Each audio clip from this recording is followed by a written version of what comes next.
Okay, and here's our presentation here. We can get started. Okay. Good morning, everybody, and welcome to the Round 1 Reflections webinar of the Small Food Business Recovery and Resilience Grant. The first round of this grant opened September 27th, and it closed on November 7th. And everyone who applied to round 1 received a notification about their award status by the end of 2023. So, yeah, let's skip to the next slide here. So this is our CFA program team, our Community Food Access Program team. I'm Nikki Davis. I'm the program manager. We have Amanda Laban, the markets director, jumping in, and Adonai Cuevas here. He's our grant specialist. So yeah, when you receive an email from the CFA program team, this is us.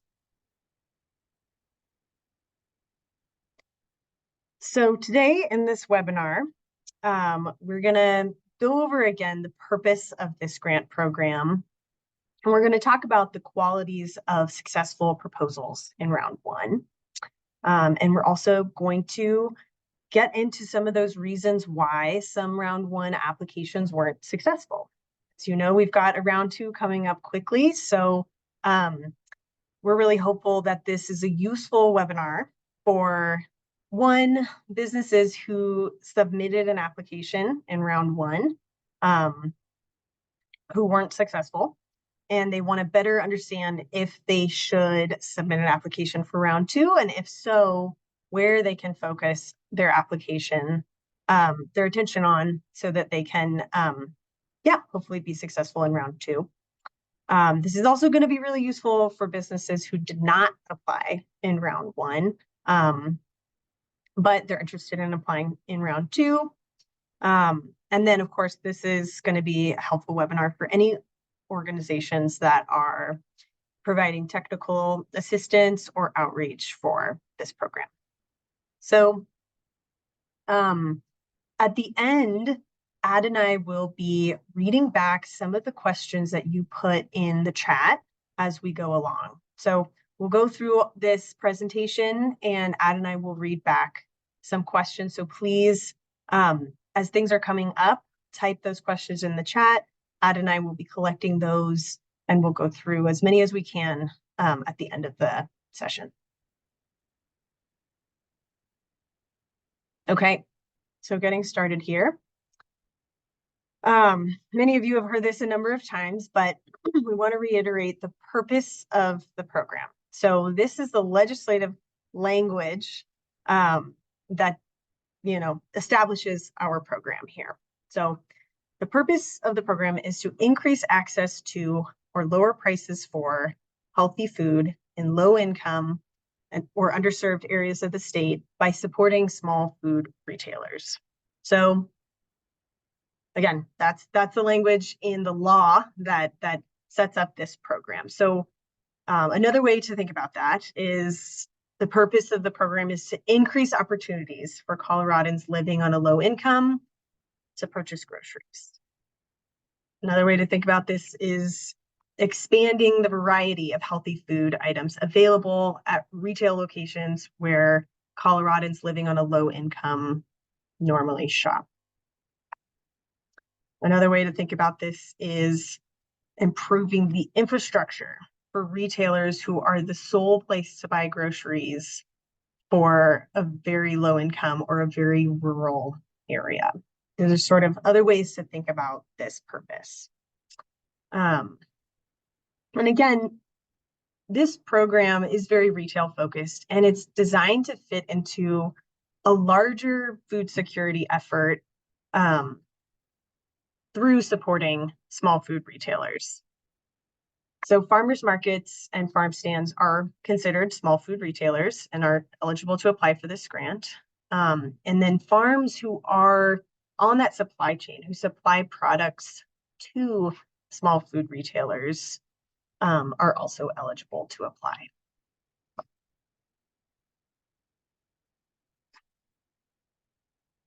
So we worked with an advisory committee to develop the priorities for this grant program. So we were really lucky to have the support of an excellent advisory committee that discussed a lot of the ways we could focus this program. And our grant advisory committee determined a set of priority proposals. So yeah, a set of criteria, that would help differentiate which proposals should be awarded. So these are listed on our website, and I'll go through them here. So the first priority is that awards should be granted to applications that have the capacity to reach the greatest number of low-income Colorado residents, or for low population areas, the greatest proportion of a low-income, low-access community. So, in other words, proposals that will have the greatest reach. The second priority is, that the award should be granted to applications that have the capacity to substantially reduce the price of healthy retail food for low-income Colorado residents. So we know that affordability factors into access. That's related. So proposals that promise to lower prices for low-income Colorado residents would be prioritized. 3, priority would be given to applications that have the ability to create a lasting impact beyond the time period of the funding. So questions asked were, does this proposal represent an investment in a business that will have a return for a low-income population year after year after year? These are one-time funds, so we're invested in seeing them go as far as they can. The fourth priority here is, applications that will result in dollars remaining in the community. So reducing retail leakage. So retail leakage means that people have to leave their community to buy groceries. So this priority is asking, will this result in behavior change for community members? Will a person no longer need to leave their community to buy healthy food if this proposal is awarded?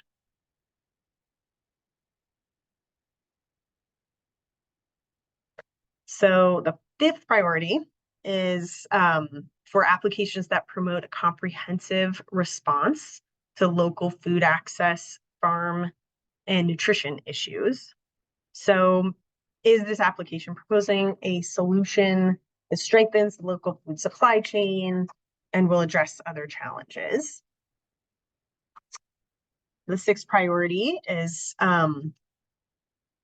priority given to applications that are submitted by a member of an underserved area of the state. So, is this business owned by a member of a low-income, low-access community, or is it from a business that is outside that community that wants to support that community? This program acknowledges that communities know their needs and they know how to solve the problems they face. And the advisory committee and the program team felt strongly in prioritizing this in the awarding process. And the seventh priority is for applications that demonstrate a plan that advances or implements responsible environmental stewardship, including by reducing greenhouse gas emissions. So while not weighted as heavily as the other priorities, the committee advised giving priority to applications that proposed environmentally friendly solutions to food access problems, for example, through the purchase of eco-friendly equipment, waste reduction, or other sustainability practices. So these priorities are listed on our website if you ever want to look at them again. And it really is what the review committee was using to determine the proposals that were awarded in round one.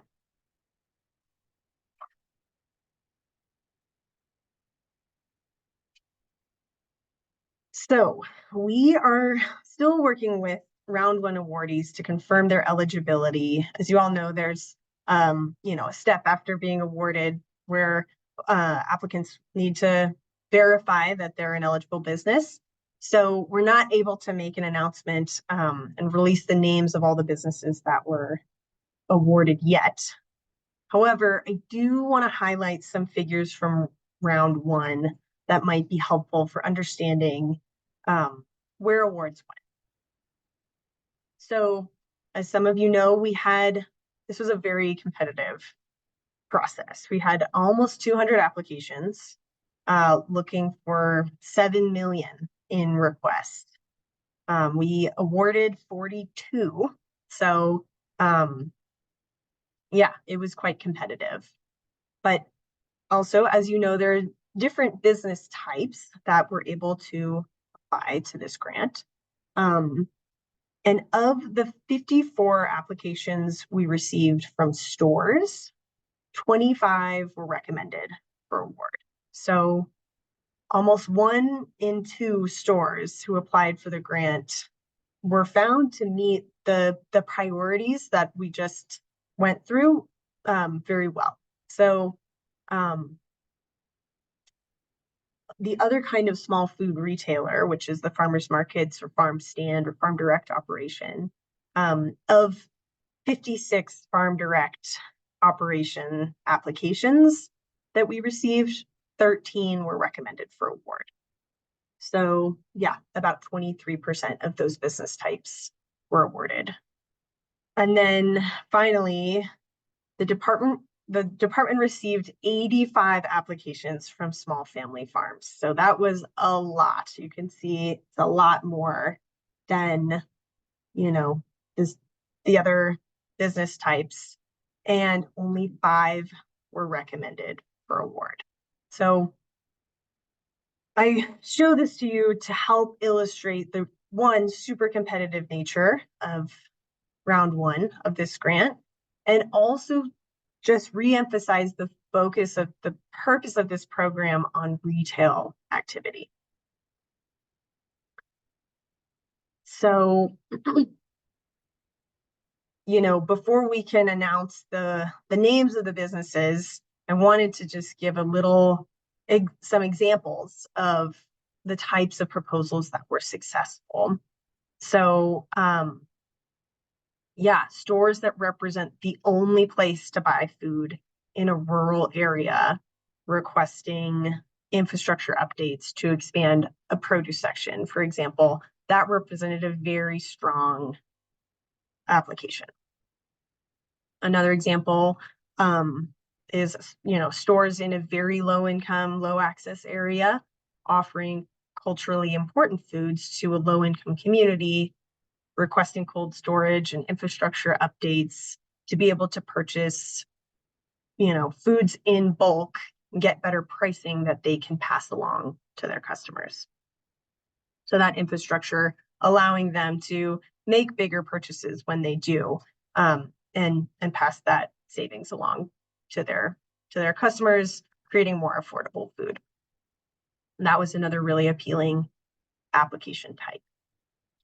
Another example of a successful application was from farm stands in rural communities that really have only one other option or no other option at all to purchase healthy food. And by, reinforcing their farm stand, it helps create a more viable option for where people can purchase groceries. So you can really see with each of these examples how opportunities to purchase healthy groceries are directly expanded. Take a sip of water here. Stephanie, how am I doing with my pace of talking? Okay.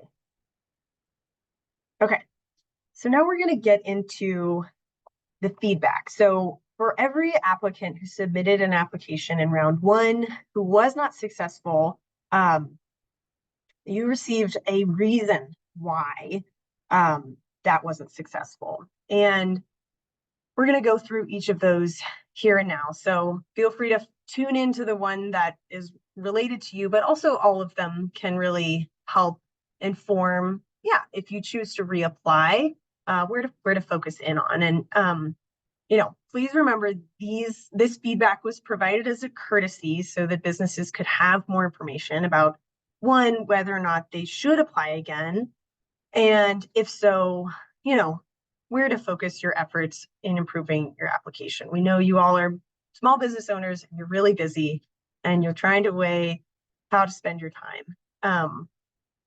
But the program team here at CDA does feel really strongly that businesses should know how to succeed in this grant opportunity.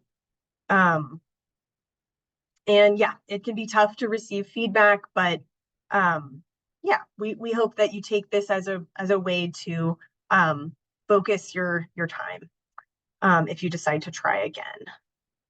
Also, just please remember that every grant review process is subjective, no matter how much we try to make it, follow a rubric and a structure and make it as objective as possible.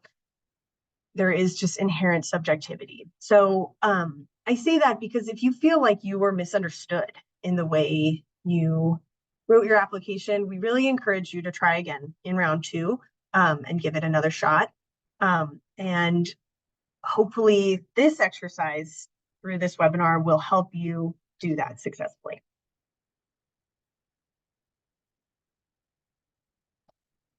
Okay, so we'll start out with this reason why some folks may have received this with their reply back from the department. Your business does not meet eligibility requirements. So in order to be able to receive an award, the business has to be a small food retailer or a small family farm. So this is outlined in legislation, and we have the definition of small food retailer and small family farm up on our website. Feel free to check that out. And unfortunately, the definition is not something that's changeable or negotiable. It's in our legislation, and without changing the Colorado revised statutes, we can't make an exception for other business types applying. So, please check out that section of our website that describes what a small food retailer is, what a small family farm is, and then also what kind of supporting documentation will be required if you are awarded and need to verify that eligibility. Okay. Some folks may have gotten this response: your application was incomplete. Our team did not receive budget and budget narrative from this business. So there were two parts of the application: the Google form, and then the submission of a budget with a budget narrative to the program team. So the template for the budget was posted on our website while the application was open. And each business was asked to email that budget for their application to the email address listed. And those instructions were in the application itself as well. So this was a really important part of the application. And without it, reviewers weren't really able to fully assess the plan. So a budget will be required in round two again. We did receive one business, said they emailed it, but the department never received it. So what we're going to do for round two to make sure that doesn't happen is set up a confirmation step. So when you email your budget within 3 business days, someone from the program team will reply to you and say, confirmed, we got your budget, thank you. So if you choose to apply again in round 2, and you don't get that confirmation after 3 business days, feel free to resend that budget just to make sure it gets to our program team, because it would be a shame to not award a good proposal just because one piece of the application was missing.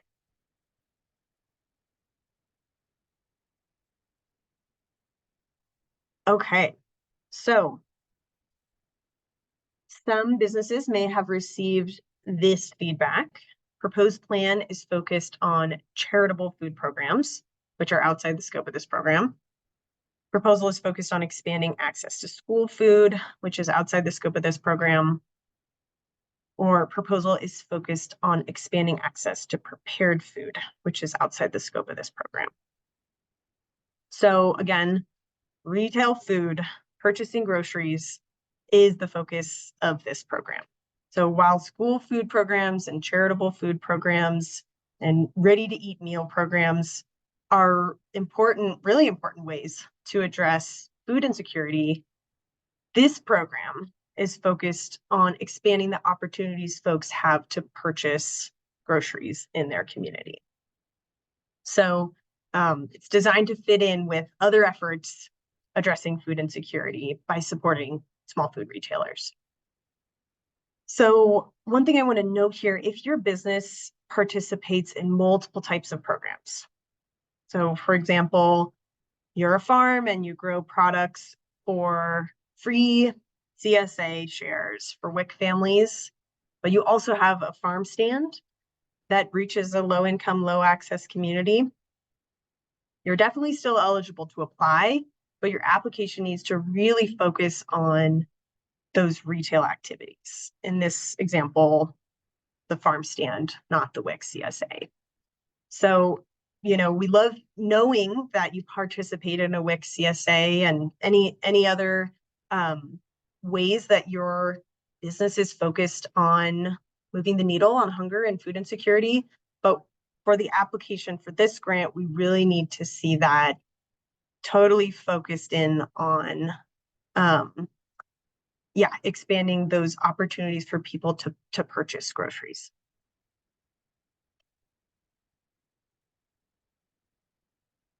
Okay, next one.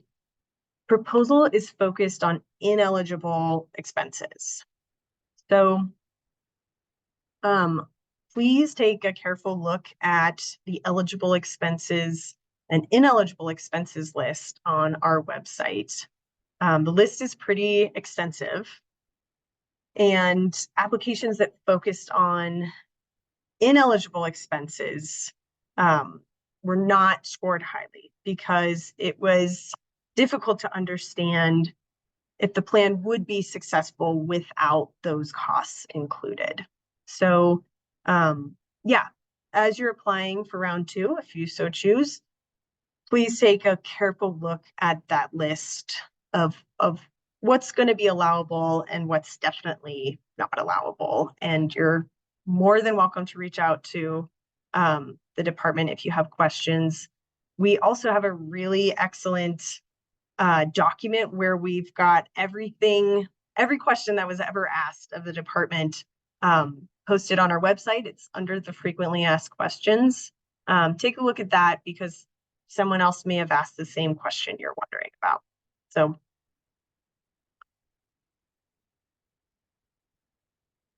okay. Okay, next one here. Plan is missing information. More detail in response to each question would help the evaluation committee better understand the need and the impacts. So this feedback was provided to applicants who were eligible businesses with eligible requests and ineligible areas. But the application just simply did not elaborate enough to help the review committee understand the plan, the needs, and the way it would be implemented. In some cases, it was challenging for reviewers to feel confident that the purpose of the grant was understood So for businesses that receive this feedback, we strongly encourage you to reach out to an outreach and technical assistance provider. There is one in your area. You can find on our website, there's a page called Get Help with Your Application. And yeah, these providers are trained in grant writing, and they work closely with our community food access team here at the Department of Ag. And they can help you write the application and make sure you're answering those questions thoroughly and completely. So again, you can find out if there's a provider in your area by clicking that page on our website, Get Help with Your Application. And if there is no provider in your region and you receive this response, please feel free to email the program team to understand, where could I elaborate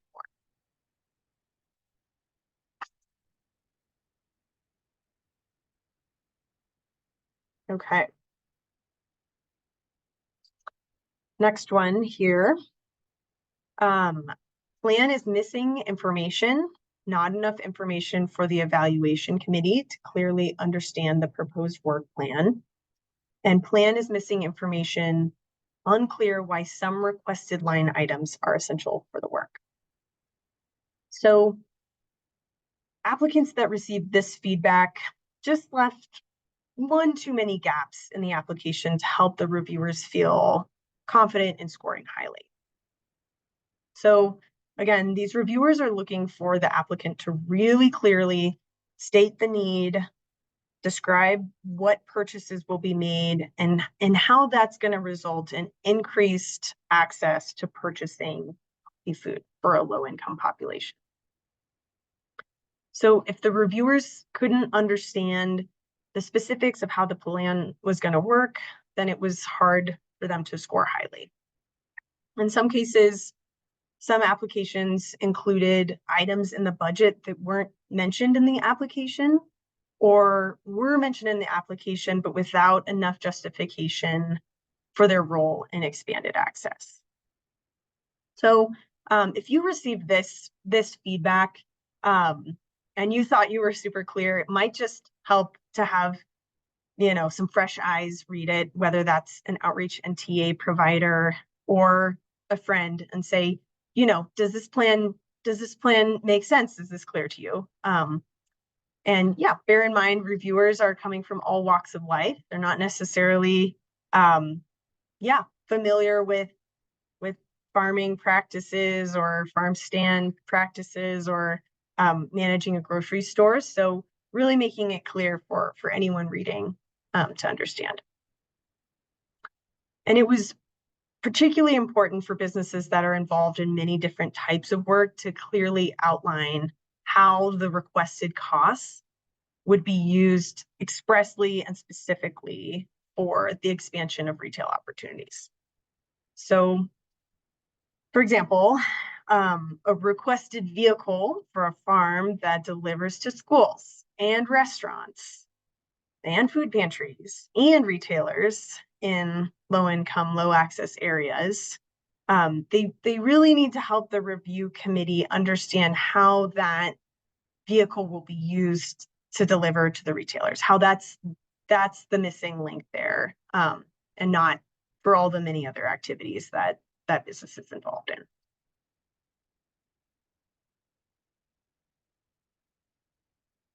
So that kind of leads us to our next, our next category here, focus on retail. So plan is missing information, not clear at which retail locations these products will be sold. Plan is missing information, unclear if retail locations could or would purchase more products from your business if operations were expanded. And plan is missing information, unclear connection between expanding production and increasing retail opportunities for low-income, low-access Coloradans to purchase healthy food. So applications from farmers may have received this feedback. And again, this program is focused on expanding retail opportunities. So For many applications, it was difficult for reviewers to connect the requested costs related to expanding production to increased opportunities that someone shopping with a low income would have as a result of the grant. So that's what reviewers were looking for. And if they couldn't make that connection, it was really hard to score those applications highly. So the program team plans to make a change for round 2 of the grant. So in the second round of the grant, businesses applying as a small family farm will be required to submit a letter of support from a retailer in a low-income, low-access area to demonstrate that retailer's support for expanded production. So this letter should, one, articulate the fact that retailers already purchased from these farmers or are willing to start. And, it doesn't need to be a binding commitment, just an endorsement, right? And two, that the products the farm grows or raises or makes are in demand by a low-income population, and more of these products or these products at a cheaper price would benefit the store and the low-income, low-access customers that shop there. So these letters of recommendation and identifying retailers in the second round should really help to make that connection clearer for reviewers and help farms clarify the impacts of their proposals. So, guidance on how to write that letter of support will be provided with round 2 application materials, and will be asked to be submitted along with the budget. And again, these letters, they're not a contract, they're not, it's not a binding agreement. It's just an endorsement saying, yes, I'm a retailer that serves this population and I work with this grower and we'd like to see more of their products and we support the expansion of this farm's growing capacity. Okay. Next here, the focus on a low-income, low-access population. So plan is missing information. Unclear that healthy food outlined in this proposal was defined by a low-income, low-access community. Plan is missing information. Unclear if a population living on a low income will benefit from this proposal. Plan is missing information. Unclear how connections with a low income, low access population will be made. And the affected low income, low access population was not clearly defined / unclear if this proposal will reach this population. So obviously this is the purpose of the program, is to make a difference for folks living in a low access area and living with a low income, right? So if reviewers couldn't really see that impacted population reflected in the writing of this application, it was really hard to score it highly. So, was the low income, low access community consulted when defining healthy food? There were many proposals that discussed expanding their CSAs to folks living on a low income, or opening up farm stands to folks living on a low income, or delivering food to folks living on a low income. But it wasn't clear if what they planned to offer or expand was in response to what the low income, low access community that they're trying to reach wanted or needed. And in a lot of cases, there wasn't a description of how these connections already were made or how they would be made. So this is super essential, especially for farms located in kind of a higher income area or a mixed income area, or that mainly target higher income customers or accounts for their business. The evaluation committee really wants to see that these funds are being used to make a big difference for communities that need them. So yeah, those applications really need to clearly be a reflection of what a low income, low access community wants and needs. So yeah, if your business is located in one of those purple areas on the Healthy Food Financing Initiative map, make sure you kind of click on that and look at those map layers, because that purple eligibility factors in 4 data points, right? And some of them are purple eligible, not because they represent a low income, low access census block, but just because they're adjacent to one. So yeah, I mean, do remember that this grant was extremely competitive, and it is really important to have a clear understanding of which low income, low access population will benefit. And yeah, that the proposal being written is going to, reflect their needs and expand their opportunities.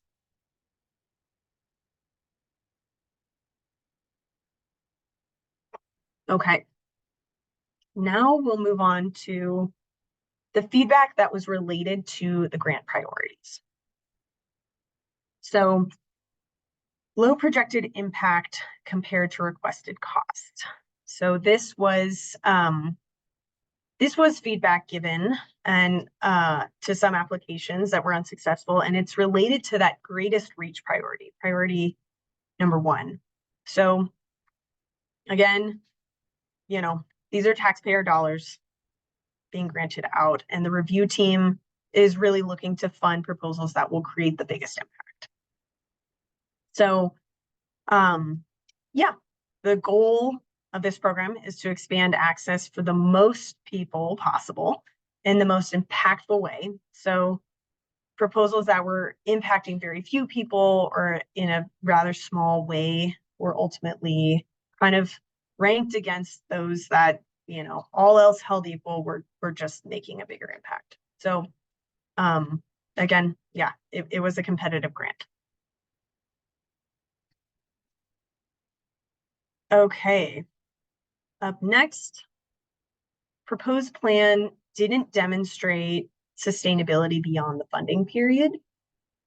So this is related to that lasting impact priority. Applications that requested a large percentage of funds for staffing or personnel or supplies that would be used up in a short period of time, or other sort of like one-time costs, and didn't discuss or demonstrate a plan to continue those positions or outline a way that those expenses would be covered after the funding was gone, lost points in this priority area. So that's not to say that businesses shouldn't include these costs in their applications.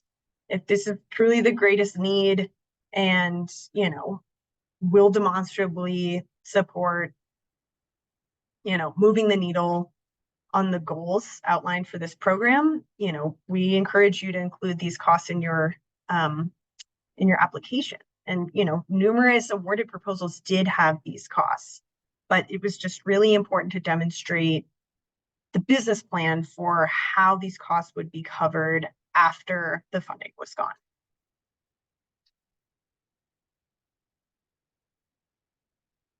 Okay. Proposals offering a greater selection of products available for retail sale were prioritized. So this is related to that retail leakage priority.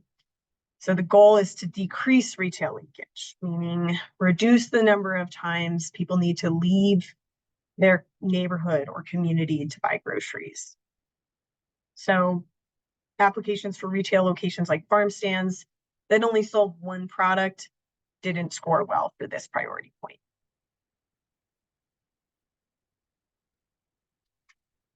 And finally, proposals with a greater impact and or in higher need areas of the state were prioritized. So yeah, unfortunately, again, this was just a really really competitive grant. And sadly, there are areas of the state where people need to travel 50 miles one way to get to their nearest grocery store. And yeah, Colorado has a number of densely populated urban areas with high poverty rates and no place to buy fresh food within walking distance. So the program team was really excited to have received a lot of great applications from these business types that met every priority goal. But unfortunately, that meant that not every well-written application was awarded this time around. So that covers it for all of the feedback that was given to round one applicants. I really hope that this information session helped to clarify things. Our round two opens January 16th at noon. We really encourage you to check out the website. We've got so many resources there for how you can structure a successful application. And yeah, you can always reach out to us here, CDA_CFA at state.co.us. So this webinar will be recorded and posted on the website, so you can refer back to this if it was helpful to you. But we've got about 15 minutes left, so I am going to let Adonai read some of the questions that came in through the chat that we can address, yeah, for round two. Sure thing, Mickey. So we have a question. Will round one awardees also be eligible for future rounds? Yes. If you were awarded in round one, you can apply again in round two and yeah, see if you get some more funding. Obviously, all round one unsuccessful awardees are encouraged to apply again in round two. And if you didn't apply in round one, you can definitely apply in round two.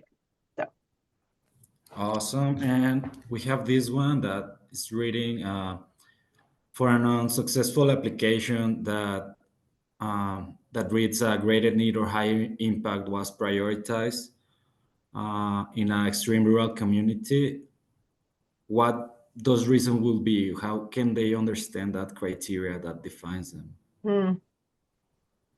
yeah, that piece of feedback was tough, because ultimately, if you receive that feedback, it meant that you did a pretty great job. It was just there were some stronger applications. So I would just recommend going through, seeing if you could be clearer in any way, connect it more to retail, connect it more to a low income, low access population, really kind of overemphasize the way that your proposal is going to move the needle in a big way for on these goals. But yeah, unfortunately, that feedback was probably the least helpful, right? It just said you did a great job. There were just some really good other applications in the mix too. So hope that helps. All right. And then we have a question about a farmer that is providing products to low-income communities. How is the expectations be that the consumers have it ready, available to them? So what's the expectation for like the retail nature of that? I think so. Yeah, I think it's how it's expected that the farmers have a connection with the retail Mhm. for consumers. Yeah. So yeah, I think we want the reviewers want to, if you're already working with, if you're already selling products to a low income, low access population, if you could help the reviewers understand your customer base, you know, yeah, what are the struggles and the challenges they face, and how are you, expanding their opportunities to purchase healthy food. If you're already working with a low income, low access population. So yeah, feel free to expound a little bit more on the kinds of customers that you work with and their stories, and yeah, how those folks would benefit by supporting your business. Okay. And we have this question a lot. How many awardees are rural, located in rural areas? Yeah, good question. So some of you may know that the legislation that establishes our program requires at least 30% of the awards to be given out to rural to rural businesses. So I don't have this number off the top of my head, but I know that over 50% of awardees from rural areas were awarded for round one. So we'll be kind of making sure we're above 30% across all rounds. But yes, for round one, there was a pretty strong rural representation in the awardees. Okay. We have this question a lot too. Why so many farms are applying, but only a few farms are getting awarded? Mm-hmm. Yeah, yeah. I mean, that's a great question. It's something we've been thinking a lot here. I mean, I think we've got to think about how we are the Department of Agriculture, right? And our normal channels are quite, farm focused. There are also far more small family farms in the state of Colorado than small food retailers. Um, so there's that as well.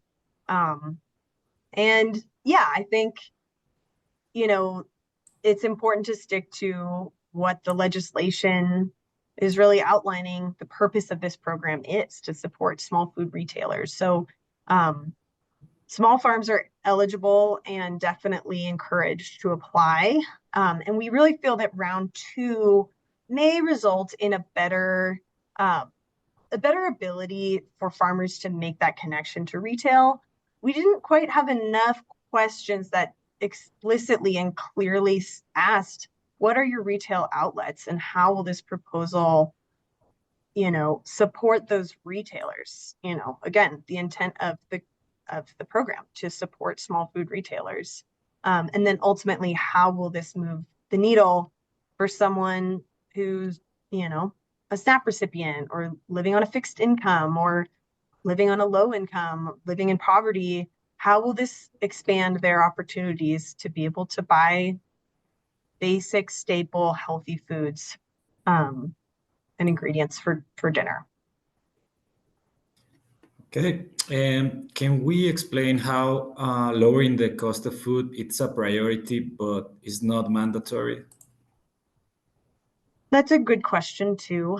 The advisory committee wanted to acknowledge the fact that lowering the price of food isn't always possible, right? We know that a lot of businesses are operating on really thin margins, especially in this industry where, yeah, some grocery stores operate on a margin of 2%. And, farms are probably in the same ballpark, right? So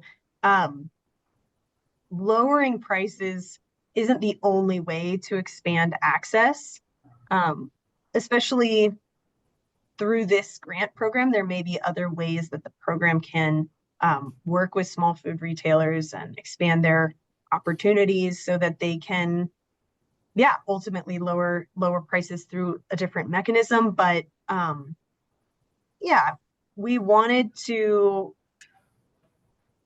award points in the scoring process for businesses that are able to lower prices because it does factor into affordability, but not make it, the end all be all only way to expand access. So I hope that answers your question. It's sort of nuanced.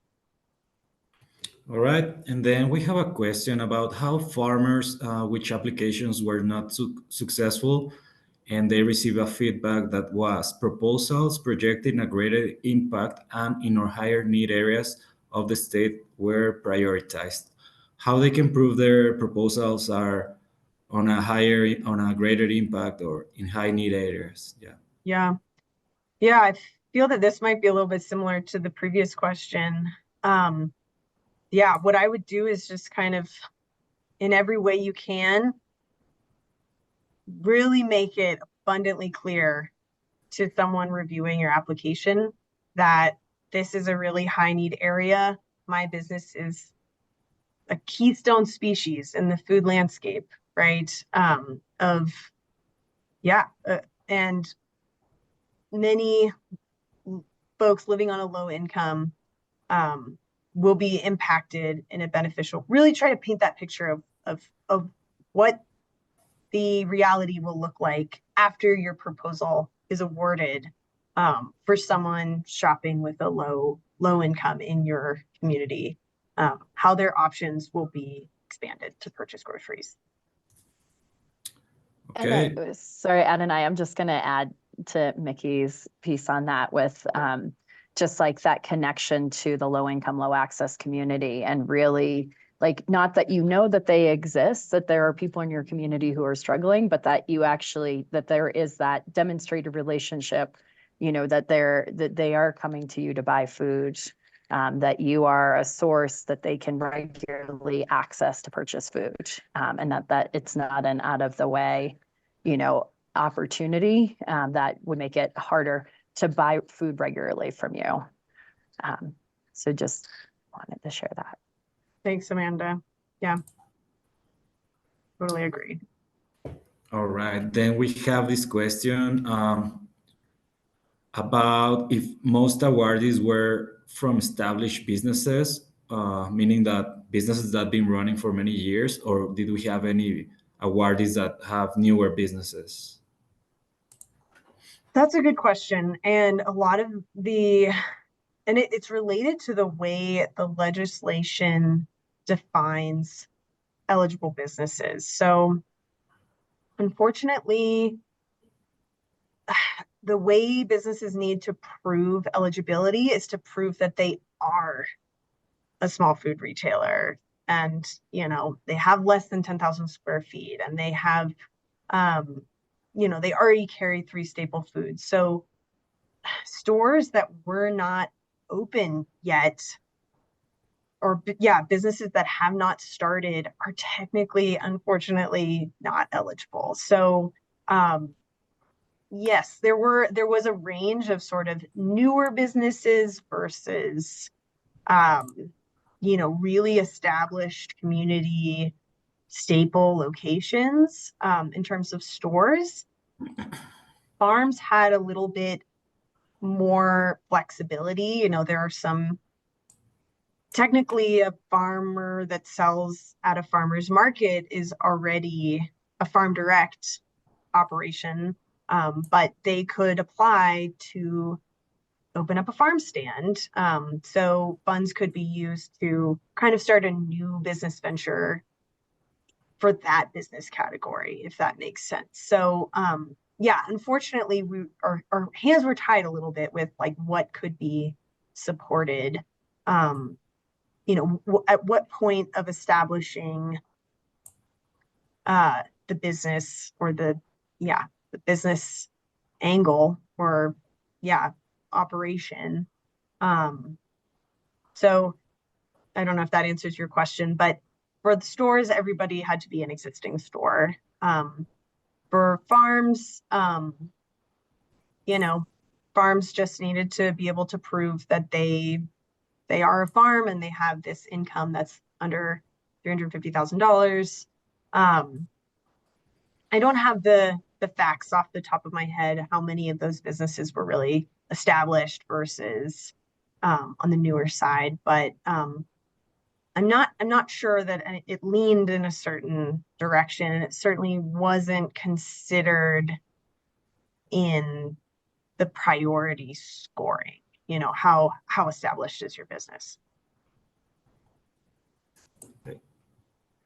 And we also got a question a lot of times. Will round two will be the same application, or will questions will be changing? That's a great question. Round two will be more or less the same as round one. There are certain ways that the program team went through with the help of the advisory committee to clarify some questions if if there was sort of a common place where people misunderstood the question. So it should be easier for you to reply in a way that answers the question that reviewers are looking for, right? So I would call those minor changes. There maybe were 1 or 2 questions added. I think in most cases they are optional questions. But the big change is the letter of support from retailers for farmer applicants. That's going to be the biggest change. But we hope it will really help more farmers better make their case and clearly indicate how supporting their operation will benefit folks living on a low income. The other change is the confirmation step for the budget. So we really don't want the situation that happened with the one applicant where they sent in a budget and it never made it to the inbox of our program team. We really don't want that to happen. So what we're going to do is kind of set up a manual, process of one of our staff replying saying, "We got your budget. Thank you. Your application will be reviewed." Awesome. And we are running out of time, but we have a question quite a few times as well about the review committee. Who is making up that review committee, and how do we pick them as well? Great question. So we're trying to get as diverse of a review committee as possible with experiences. We have a lot of folks on the review committee from Department of Ag across different divisions. We also had representation from the Department of Education, the Department of Human Services, the Department of Public Health and Environment, and also some community members reviewing. So all of them receive a training on how to assess the application, and the way they score is really using those priorities that we have listed on the website. To what extent is this application meeting these priority areas? So thanks so much for all these great questions, and thanks for being here today. Thanks Adonai for reading, and Amanda for chiming in, and Stephanie for interpreting. We'll end now, but please feel free to reach out to us if you've got questions, and keep an eye out for this recording to be posted on our website in the coming days.